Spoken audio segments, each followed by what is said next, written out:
Hi, this is Sam, Gloriton Grove financial analyst. Here's the broadcast of the crude oil and the other commodities. I'll be here to share the information with you every week.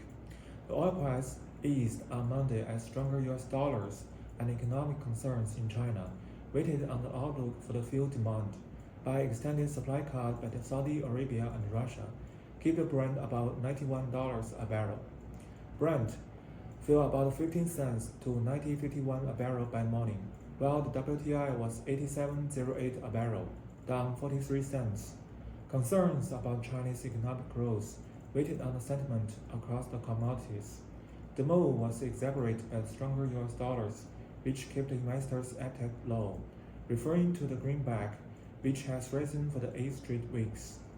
The oil price has gained in the past 2 consecutive weeks, with the Brent settling at its highest level since November, after Saudi Arabia and Russia announced last week they will extend the supply cut of 1.3 million barrels a day until the end of this year.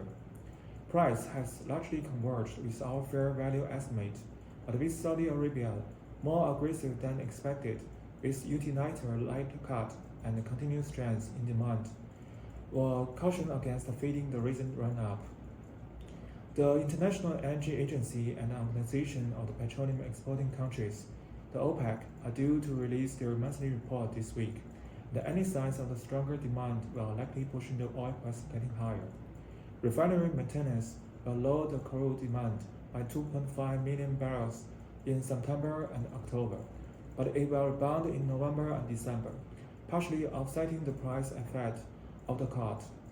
Estimating that the refinery outage will peak at 10 million barrels a day in October. In the United States, producers added an oil rig last week for the first time since July. The total count was still down 127, or 17% below the time last year. The WTI is likely in the process of making cut a new higher range. It's about $83 and below resistance at $93.50 in the weeks ahead, with concerns about demand in China and Europe capping further upside. Sanctions imposed by the West on Russia are pushing BRICS nations much closer. Looking at the oil price today, the Western sanctions on Russia are working. They are working in the sense that they are creating less and lower revenues. Last year, following Russia's invasion of Ukraine in February, the group of 7 nations introduced an oil price cap mechanism, which limited revenue for the Kremlin's war coffers, while returned Russian flows to the global market. Among the spate of the sanctions was the European Union adoption of anti-circumvention tool in July to restrict the sales, supply and export specified sanctions goods and technologies to certain the third countries acting as an intermediary of Russia. In May, the G7 announced the bloc's intentions to limit the trade in Russia diamonds. However, these sanctions could also lead to the other unintended knock-on consequences, which hardly considered negative. The flip side of the sanctions is that the creating stronger bond between the BRICS countries, which in turn are sort of opposite force or polar opposite to the Western politics. The BRICS allies include Russia as well as Brazil, India, China, and South Africa. The bloc met last week and invited Saudi Arabia and the UAE, as well as Iran, Ethiopia, Egypt, and Argentina to join the alliance in 2024. Russia has already said it will cut export by 300,000 barrels a day in September, following on the 500,000 BDP cut in October. Saudi is also expected to lower 1 million barrels cut into October.